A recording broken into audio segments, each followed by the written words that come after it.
Selamat datang kembali di channel YouTube Kisah Misteri Horor. Pada kesempatan ini kami hendak mengisahkan tentang pengalaman mistis Mbak Lintang di pabrik bla-bla. Seperti biasa, sebelum pemirsa channel YouTube Kisah Misteri Horor menyimak kisah ini, silahkan siapkan cemilan dan dalam keadaan santai.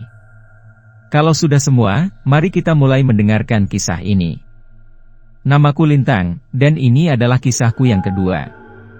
Jadi, setelah aku resign dari pabrik Anu itu, aku mencoba melamar di pabrik bla-bla, karena aku dapat info dari salah seorang teman kalau di sana sedang membuka lowongan. Alhamdulillah diterima. Sedikit info, aku orangnya memang sedikit sensitif. Setiap kerja di suatu tempat terus mengalami atau mendengar hal-hal yang bikin aku nggak nyaman gitu, biasanya aku suka, ngambek, dan memilih untuk berhenti dan nyari kerjaan lain. Seperti di pabrik Anu, aku juga hanya bertahan beberapa bulan saja, karena aku merasa kalau para senior di sana tuh kayak kurang menghargai para karyawan yang masih junior sepertiku.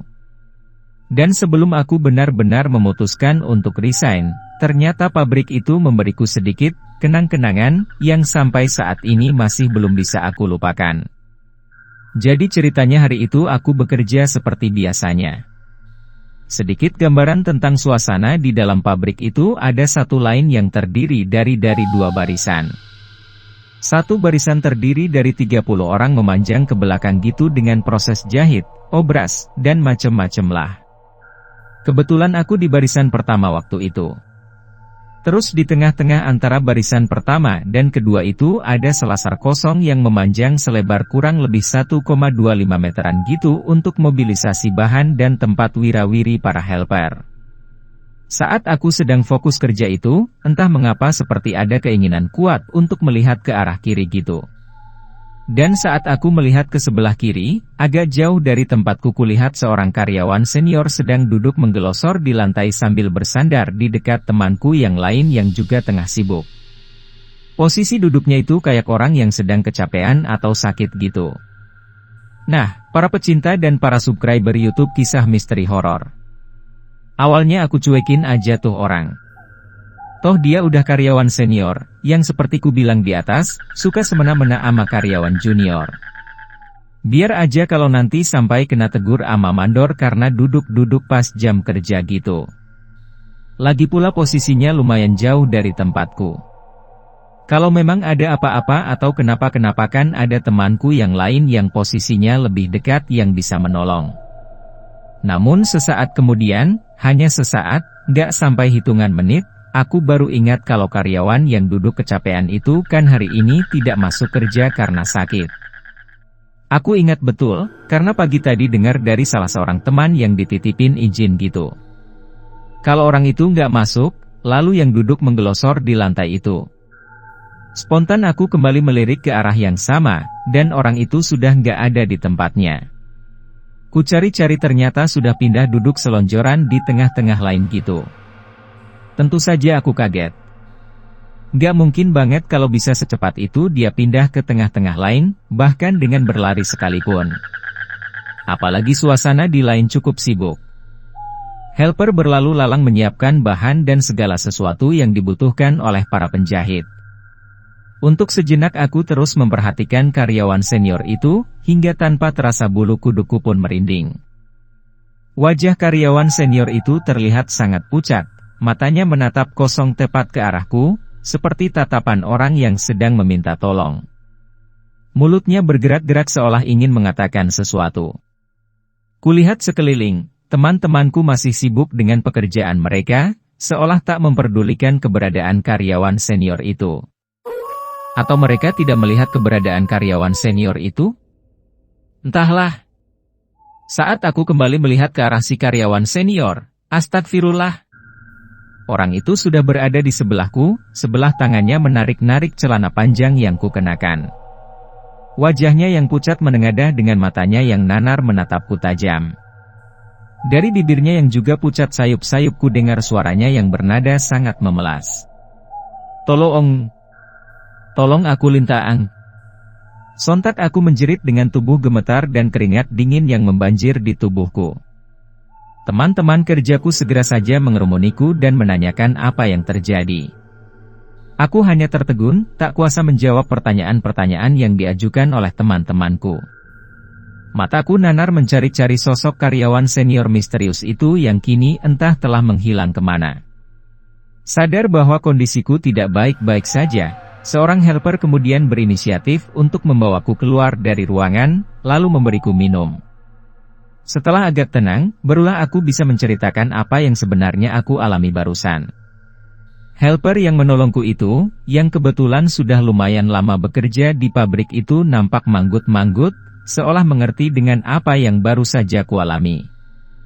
"Mbak Lintang karyawan baru ya?" tanya helper itu. "Iya Bu," jawabku. Anu Mbak, bukannya aku mau menakut-nakuti ya, dan bukan juga aku menyarankan hal-hal yang gak baik.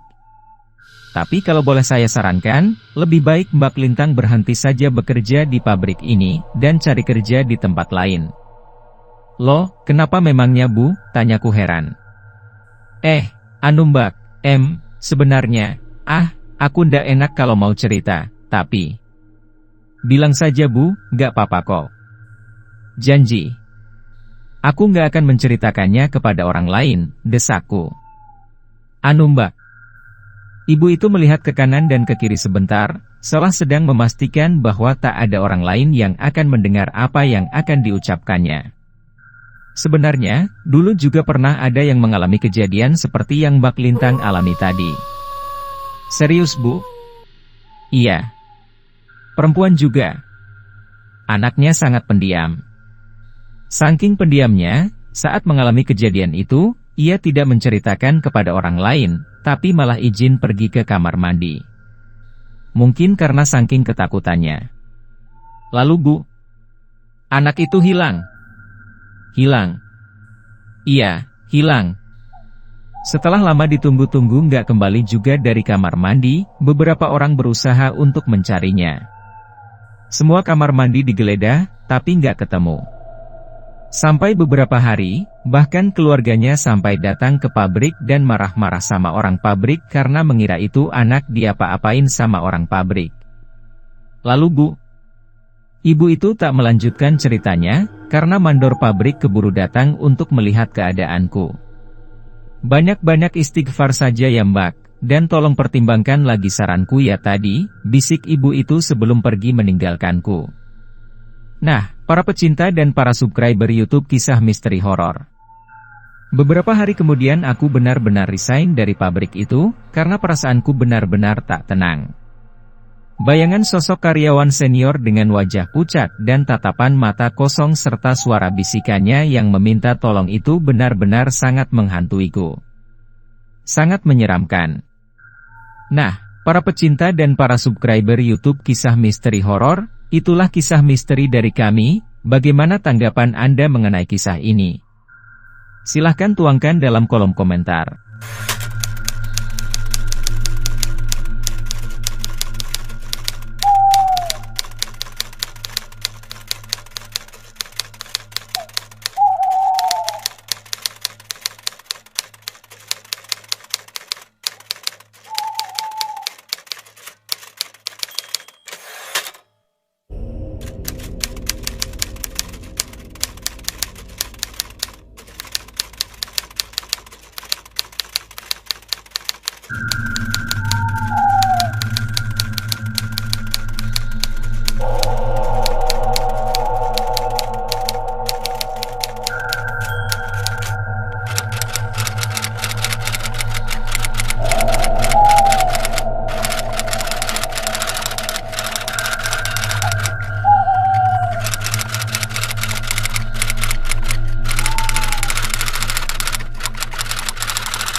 Sebenarnya agak segan untuk menceritakan kisah ini, karena menyangkut nama baik dan privasi seseorang yang telah meninggal. Namun karena Mbak Lintang sepertinya sangat penasaran dan terus mendesakku untuk menceritakan kisah kelam ini, maka terpaksa aku menceritakannya. Tentu dengan segala pertimbangan yang matang demi kebaikan bersama. So, semoga dari cerita ini bisa sama-sama kita petik hikmahnya. Perkenalkan, namaku Wulan, tentu bukan namaku yang sebenarnya, dan ini kisah dari salah seorang teman, sahabat, dan juga kawan yang kini telah tiada. Semoga engkau tenang di alam sana kawan. Kita sebut saja dia Bunga. Dia salah satu teman kerjaku saat dulu bekerja di pabrik, bla bla, sebuah perusahaan yang bergerak di bidang konveksi. Perusahaan yang cukup besar, dan berada di kawasan industri yang cukup terkenal di kota ini. Si Bunga ini, termasuk salah satu karyawan baru saat itu. Baru dalam hitungan bulan ia bekerja di pabrik ini. Seorang gadis yang lumayan manis sebenarnya. Namun sifatnya yang sangat pendiam dan pemalu membuatnya tak memiliki banyak teman di pabrik ini. Namun begitu, ia termasuk karyawan yang cukup rajin. Aku sendiri salut dengan semangatnya dalam bekerja. Tak pernah mengeluh meski sering mendapat perlakuan yang kurang menyenangkan dari para seniornya. Unolah, dalam sebuah lingkungan kerja, kadang antara senior dan junior sering ada something yang, ya begitulah. Aku masih ingat. Sangat ingat malah. Hari itu, seperti biasa kami bekerja seperti biasanya. Dan kebetulan posisi kami bersebelahan. Dan seperti biasa juga, Bunga bekerja tanpa banyak bicara. Tak seperti karyawan lain yang sesekali ngobrol dan berkelakar sekedar untuk melupakan rasa lelah, Bunga hanya fokus pada apa yang dikerjakannya. Hanya sesekali ia menyahut dan tersenyum jika ada yang menyapanya. Namun sebagai seorang teman yang bisa dibilang paling dekat dengan Bunga ini, aku merasa ada yang sedikit lain dengan sikap Bunga hari itu. Kuperhatikan, ia sedikit agak kurang tenang dalam bekerja. Seperti orang yang sedang memikirkan sesuatu gitu. Saat istirahat makan siang, sempat kutanya kenapa. Tapi ia bilang dia baik-baik saja. Seperti biasa, singkat dan tanpa basa-basi. Hingga saat kembali bekerja lagi, terjadilah peristiwa memilukan itu. Aku tak ingat pasti waktunya, yang jelas waktu itu setelah jam makan siang. Bunga yang sedang bekerja beberapa kali kulihat melihat ke salah satu sudut ruangan tempat kami bekerja. Raut wajahnya jelas menampakkan kecemasan, dan sedikit kebingungan gitu. Awalnya saat kutanya, ia bilang tak ada apa-apa. Tapi lama-kelamaan, gurat kecemasan semakin nyata terlihat di wajahnya. Aku pun mendesaknya untuk bercerita, takut kalau dia sakit atau kenapa gitu. Akhirnya Bunga pun mau mengatakan apa sebenarnya yang mengganggu perasaannya waktu itu. "Itu Mas Agus kenapa ya Mbak?" tanya Bunga waktu itu. Aku sedikit kaget mendengar pertanyaannya waktu itu. Karena Mas Agus yang dimaksud oleh Bunga adalah salah satu karyawan yang sudah beberapa hari tak masuk kerja karena sakit. "Mas Agus?" aku balik bertanya dengan nada heran. "Mas Agus kan sudah beberapa hari ini izin karena sakit Bunga." "Oh, pantesan. Kalau belum sehat kenapa sudah masuk kerja ya Mbak?" Kasihan tuh, kuperhatikan dari tadi pagi kerjanya nggak fokus. Beberapa kali duduk ngelesot di lantai gitu kayak orang kecapean. Ternyata lagi sakit tuh. Nah, para pecinta dan para subscriber YouTube kisah misteri horor. Aku semakin heran mendengar perkataan Bunga itu. Jelas-jelas kalau Mas Agus hari itu belum masuk. "Kamu ngomong apa sih Bunga? Mas Agus kan belum masuk hari ini." "Jangan nakut-nakutin ujarku. "Beneran Mbak? Masa Mbak Wulan gak lihat sih? Tuh kan, Mas Agus ngelesot lagi di lantai Mbak. Wajahnya pucat banget Mbak. Dan, heran, itu teman di sebelahnya kok cuek gitu sih, gak mau nolongin apa gimana gitu." Aku mengikuti arah pandangan Bunga. Jujur, aku mulai merinding saat itu, karena sudah sering aku mendengar kalau pabrik ini memang sedikit angker. Tak nampak sosok Mas Agus yang dibilang oleh Bunga itu. Bahkan tak ada karyawan yang duduk mengelesot di lantai seperti yang dibilang oleh Bunga. Yang kulihat hanyalah para karyawan lain yang semuanya sibuk dengan pekerjaan mereka masing-masing.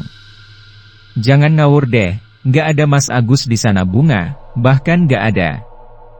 "Ya Allah. Mbak, ayo kita tolongin Mas Agus Mbak. Itu lihat, dia kayak teriak-teriak minta tolong. Dia nunjuk-nunjuk ke kita, Mbak. Aduh. Itu orang-orang kenapa pada nggak peduli sih? Keterlaluan banget. Bunga. Aku tak sempat mencegah Bunga yang saat itu segera meninggalkan pekerjaannya dan berjalan bergegas menuju ke salah satu sudut ruangan. Namun baru beberapa langkah, kulihat ia berhenti dan tertegun. Kupikir, kenapa anak itu? Kulihat wajahnya semakin menegang seperti orang ketakutan, lalu tiba-tiba berbalik dan setengah berlari keluar dari ruangan produksi. Bunga, mau kemana? Aku masih sempat menegur waktu itu. Toilet, Mbak, hanya itu jawaban yang ia serukan tanpa menoleh sama sekali. Aku tak menyangka, kalau itu adalah kata-kata terakhir Bunga yang pernah kudengar. Dan aku juga sama sekali tak menyangka, kalau itu adalah pertemuanku yang terakhir dengan Bunga. Aku sangat menyesal. Benar-benar menyesal. Andai saat itu aku mau mendengar kata-katanya, mungkin, Bunga. Kuharap kau mau memaafkanku, temanmu yang bodoh ini. Aku tak berpikir macam-macam waktu itu. Kukira Bunga hanya kebelet dan sudah nggak tahan lagi. Namun setelah beberapa saat Bunga tak kunjung kembali ke ruangan produksi, rasa cemas mulai menghantuiku. Aku takut terjadi sesuatu dengannya. Beberapa kali aku melirik arloji di pergelangan tanganku. Dan begitu telah 1 jam lebih Bunga tak kembali juga, aku segera menyusulnya ke toilet. Dan kekhawatiranku pun akhirnya terjadi juga. Suasana toilet sangat sepi waktu itu, karena memang masih jam kerja. Satu persatu pintu toilet aku buka, namun tak kutemukan Bunga di sana. Semua ruangan toilet kosong. Aku bahkan sampai berteriak-teriak memanggil namanya, namun tak ada sahutan sama sekali.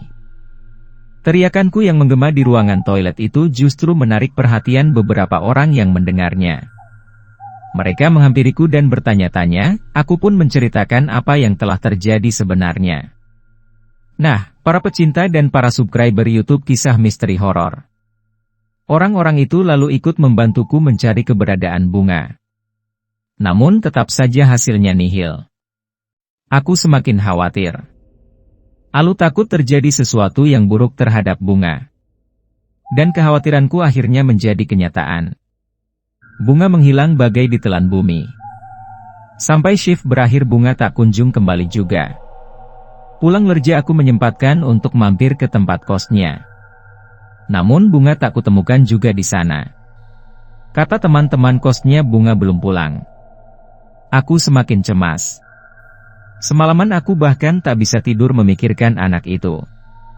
Keesokan harinya, Bunga belum juga muncul di tempat kerja. Astagfirullah, Bunga. Kemana dia? Kasak kusuk mulai terdengar. Dari dugaan Bunga yang kabur karena tak kerasan kerja di pabrik itu, sampai bisik-bisik yang mengatakan kalau Bunga hilang di bawah makhluk peliharaan si pemilik pabrik, membuat perasaanku semakin tak tenang. Sehari, 2 hari, sampai hari keempat, kabar menghilangnya Bunga akhirnya sampai juga ke telinga keluarga gadis itu. Mereka datang ke pabrik dan menanyakan tentang keberadaan Bunga. Sempat terjadi keributan waktu itu, karena pihak keluarga Bunga menuduh pihak pabrik seolah tak peduli dengan menghilangnya Bunga. Bahkan mereka sempat mengancam akan melaporkan kejadian ini kepada polisi. Sampai seminggu semenjak Bunga menghilang, tiba-tiba gadis itu muncul kembali di ruang produksi. Tapi aku merasa itu bukanlah Bunga yang pernah aku kenal. Kemunculan Bunga yang tiba-tiba memancing kehebohan. Kondisi gadis itu jelas tidak baik-baik saja. Bunga nampak seperti orang linglung. Semua pertanyaan yang diajukan kepadanya tak satu pun yang ia jawab. Ia seperti orang kebingungan. Tatapan matanya kosong, menatap satu persatu orang di sekitarnya dengan tatapan aneh, seolah Bunga sama sekali tak mengenal orang-orang itu. Bahkan saat aku mendekatinya dan bertanya, sikapnya juga seperti itu. Ia menatapku seolah tak mengenaliku. Dan tak ada sepatah kata pun yang keluar dari mulutnya. Takut terjadi sesuatu yang buruk terhadap Bunga, keluarganya pun segera dihubungi. Mereka lalu membawa Bunga pulang. Sebagai seorang sahabat, tentu aku merasa sangat kehilangan. Kabar yang kudengar setelahnya, keluarga Bunga membawa Bunga berobat kemana-mana. Rumah sakit, dokter, orang pintar, semua sudah mereka datangi. Namun nasib berkata lain. Seminggu setelah Bunga kembali itu, ia pun pergi menghadap Ilahi. Innalillahi wa inna ilaihi raji'un. Aku benar-benar sangat terpukul waktu itu. Kusempatkan untuk datang bertakziah bersama beberapa orang temanku. Masih sempat kulihat wajah terakhir Bunga yang terlihat begitu tenang dan damai. Sempat kudengar bisik-bisik dari pihak keluarga Bunga, bahwa benar Bunga meninggal tak wajar. Menurut salah satu orang pintar yang sempat mereka datangi, Bunga menjadi tumbal, peliharaan, si pemilik pabrik. Bahkan saat Bunga tiba-tiba muncul dan tampak linglung itu, sebenarnya sebagian dari jiwa Bunga sudah diambil oleh makhluk jahat itu. Wallahu a'lam bishawab. Benar atau tidaknya aku tak tahu. Yang masih menjadi misteri bagiku adalah, kemana Bunga saat menghilang sampai seminggu itu? Bunga, sahabatku, maafkan aku yang tak bisa menolong waktu itu. Kini kau telah tenang di alam sana kawan. Dan suatu saat kami juga akan menyusulmu. Al-Fatihah untuk Bunga. Nah, para pecinta dan para subscriber YouTube Kisah Misteri Horor, itulah kisah misteri dari kami. Bagaimana tanggapan Anda mengenai kisah ini? Silahkan tuangkan dalam kolom komentar. Para pecinta dan para subscriber YouTube Kisah Misteri Horor, tentu penasaran dengan kelanjutan kisah-kisah kami yang lain bukan? Silahkan ikuti kisah-kisah kami yang lain selanjutnya esok hari di waktu dan jam yang sama, dengan cara klik subscribe dan juga loncengnya, agar Anda selalu mendapatkan notifikasi jika channel YouTube ini mengupload video kisah terbaru.